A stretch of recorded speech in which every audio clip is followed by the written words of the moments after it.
안녕하세요. 결혼한 지 2년 만에 이혼을 결심하게 된 30대 여자입니다.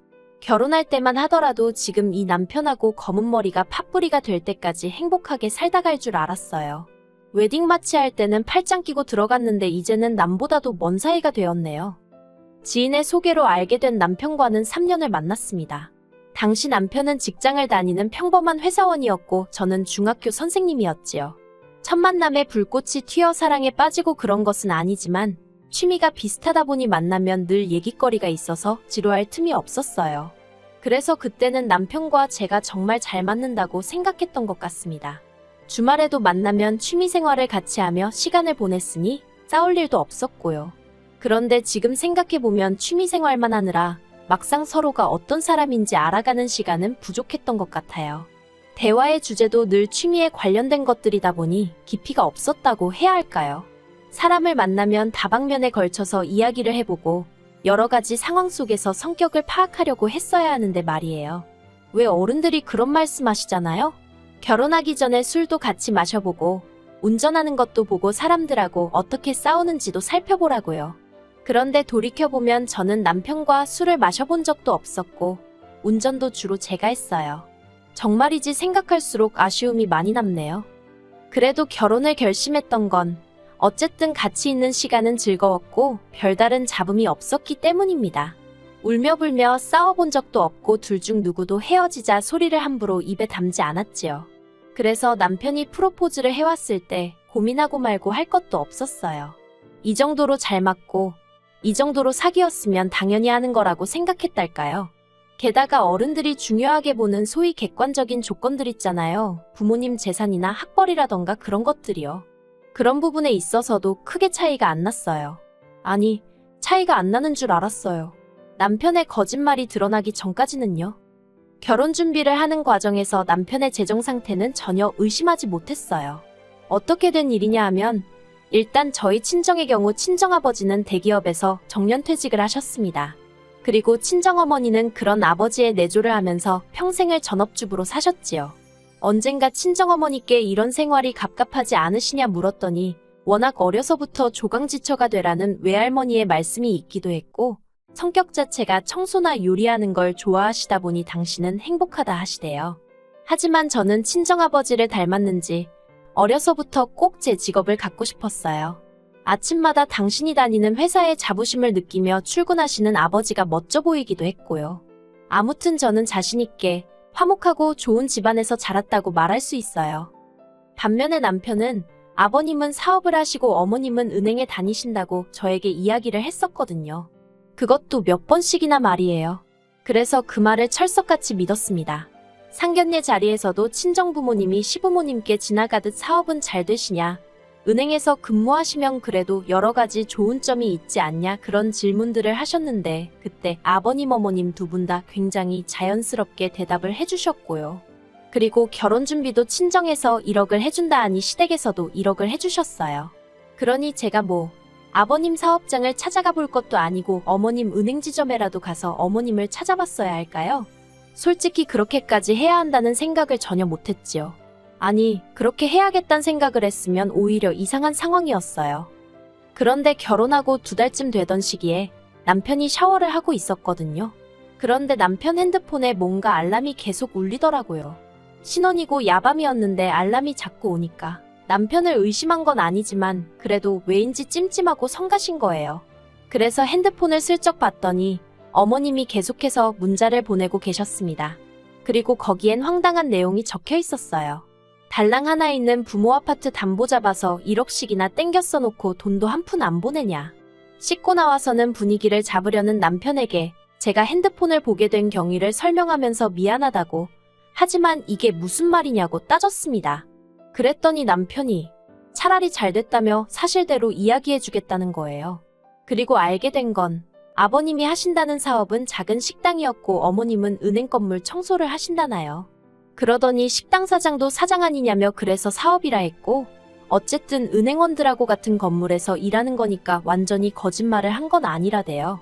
제가 어이가 없어서 차라리 거짓말을 해서 미안하다고 사과를 하라 했습니다. 말도 안 되는 억지는 왜 쓰느냐고요. 그리고 그제서야 남편이 한다는 말이 미안하답니다. 저랑 결혼은 하고 싶은데 저희 부모님이 혹시 자기를 반대할까봐 그런 거짓말을 했다나요. 아무리 생각해도 이해할 수가 없었어요. 저희 부모님과 첫 만남을 가지기도 전에 이미 남편의 거짓말은 시작되어 있었으니까요. 하지만 이미 결혼은 했고 시부모님의 배경만 제외하면 달라진 건 아무것도 없다 싶었지요. 그래서 크게 실망은 했지만 헤어져야겠다는 생각은 못했어요. 남편더러 더는 나를 실망시키지 말라 했습니다. 사실이 뭐가 됐든 솔직한 사람이 좋다고요. 그리고 이후로 저희는 정과 변함없이 신혼생활을 이어갔습니다. 몰랐을 땐 어쩔 수 없었지만 알게 된 이상 시댁의 사정을 모른 척할 수가 없더라고요. 그래서 매달 생활비와 이자 명목으로 100만 원씩 보내드리기 시작했는데 이건 남편 월급에서 보내드리라 했어요. 솔직히 친정부모님한테 1억이나 받고 시집왔는데 친정부모님은 일단 저희 부부더러 자리부터 잡으라며 한 달에 10만 원도 안 받으려 하셨거든요.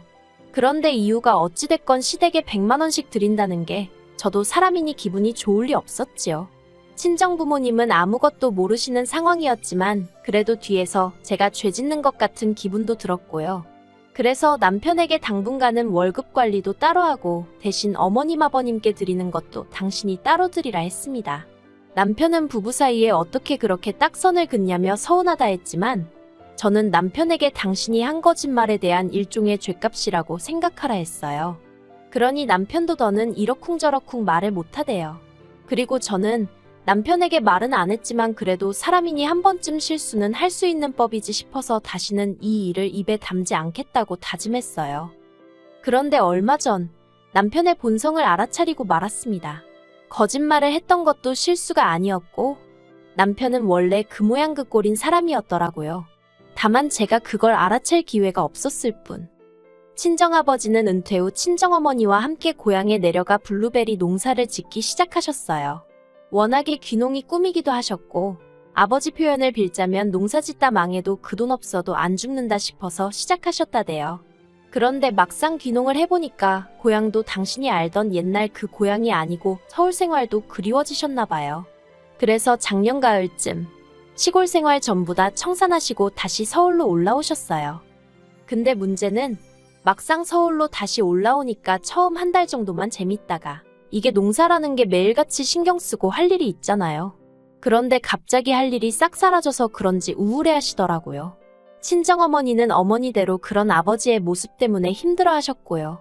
그래서 제가 취미생활이라도 시작해보시라고 했는데 아버지가 그런 것보다는 돈을 벌고 싶다고 하셨습니다. 단돈 몇십만 원이라도 당신 손으로 벌어서 나중에 제가 자식 낳고 하면 손주들 용돈도 주고 그러고 싶으시다고요. 솔직히 노후 준비도 다 되어 있으시면서 이제 와서 왜 또 일을 하고 싶어 하시는 건지 자식으로선 이해도 안 되고 걱정이 앞서대요.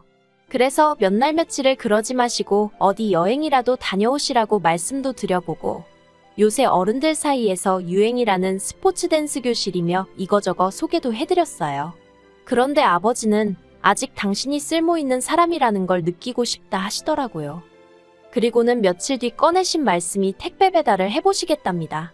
친정어머니랑 같이 다니면서 하면 드라이브도 될 것 같고 움직여야 하니까 운동도 되지 않겠냐면서요. 제가 젊은 사람들도 힘들어서 얼마 못하고 나가 떨어진다더라고 하지 마시라고 말렸어요. 그러다 허리라도 다치시면 늙음하게 생고생하신다고 화도 냈지요. 하지만 친정아버지의 고집은 황소고집이었고 그나마 다행히 아는 분의 연줄로 배달 건수를 조절할 수 있다고 하시대요. 그래서 하루에 한 50건 정도만 배달하면 된다고요. 그래서 결국 한번 해보시라 했습니다. 대신 조금이라도 무리가 된다 싶으면 바로 그만두시는 거라고 몇 번이고 다짐을 받았네요. 그렇게 택배 일을 시작하신 아버지는 우울해하시던 얼마 전과는 완전히 다른 사람이 되어가셨어요.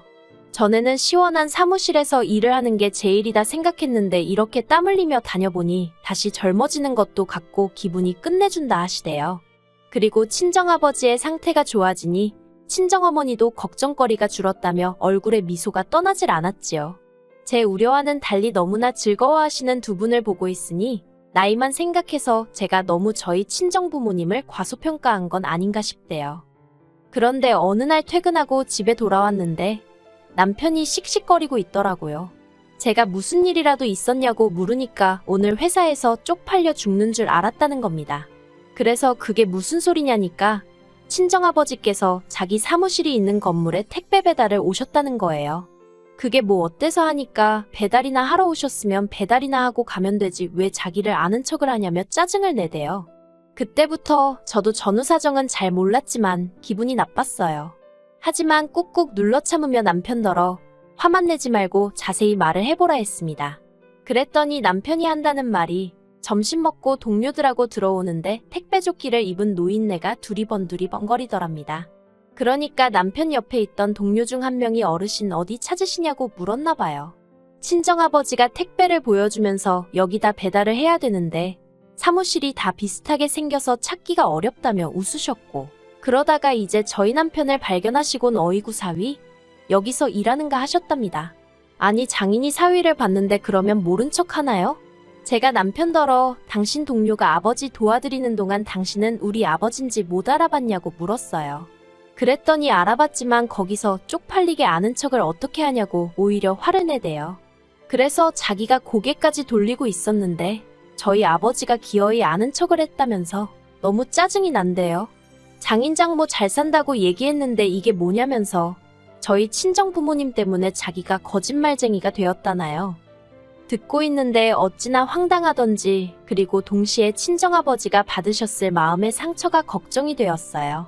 하지만 이를 크게 만들고 싶지 않아서 남편에게 기분 나쁜 티를 내는 대신 친정아버지가 얼마나 당신이 반가웠으면 그러셨겠냐고 그냥 적당히 넘어가라고 했습니다. 그런데 남편은 계속해서 하는 말이 이제 와서 말이지만 장인어른은 배려심이 부족하답니다. 상견례 때도 그렇고 이번에도 그렇고 왜 번번이 상대가 불편해할지도 모른다는 생각은 못하고 질문도 너무 많고 어떻게 직장에서 안 잘리고 그렇게 오래 버티셨는지 모르겠다나요. 그러면서 요즘 같았으면 진작에 잘리셨을 거라는데 정말 더는 못 들어주겠더라고요. 그래서 제가 남편더러 적당히 좀 하라고 화를 냈습니다.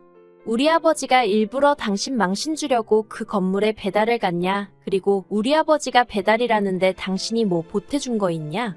사위씩이나 돼서 우리 아버지한테 용돈 10만 원이라도 드려봤냐? 그러면서도 우리 아버지가 나 타라고 준 차는 네가 맨날 끌고 다니지 않냐? 너는 네 회사 동료들이 네 장인보다 중요하냐? 정말 남편한테 그렇게 큰 소리로 화를 내본 건 처음이었네요. 그리고 그제서야 남편도 아차 싶었는지 눈을 땡그랗게 뜨고는 저를 보더니 기껏 한다는 말이 팔은 안으로 굽는다더니 맞네. 그러고는 방으로 쏙 들어가 버리는 거예요. 어이가 없어서 그럼 팔이 안으로 굽지 밖으로 꺾일 줄 알았냐 하고는 방문에다 악을 썼어요. 그런데도 도무지 화가 풀리지가 않대요.